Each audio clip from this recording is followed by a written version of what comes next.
আমার এই জ্যাকোবিন জোড়া ডিম দিয়েছে আজ 11 দিন হলো। তো এখন পর্যন্ত ডিমগুলো চেক করা হয়নি ফাটাল হয়েছে কিনা। চলুন দেখা যাক কি হলো। আসলে ডিম চেক করতে হয়, কারণ অনেক সময় ডিম নষ্ট হয়ে যায়, আর নষ্ট হওয়া ডিমগুলো ফেলে দিতে হয়, না হলে অনেক সময় নষ্ট ডিম ফেটে গেলে ভালো ডিমগুলিও নষ্ট হয়ে যায়। তাই এই ডিমগুলি নিয়মিত চেক দিতে হয়। তো 11 দিনের মধ্যে আমি একদিনও চেক দিতে পারিনি, ওরকম সময় পাইনি বা মনেও ছিল না।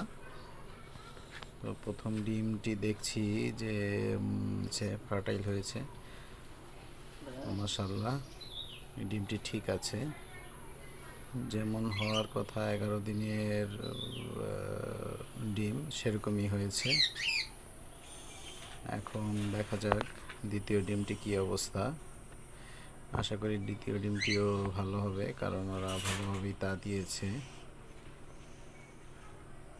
হ্যাঁ, এই ডিমটিও দেখা যাচ্ছে একই সেম ভাবেই ফার্টাইল হয়েছে।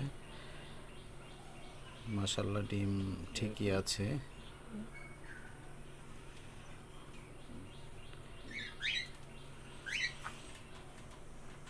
তো এভাবে মাঝে মাঝে ডিম চেক দিয়ে দেখতে হয়।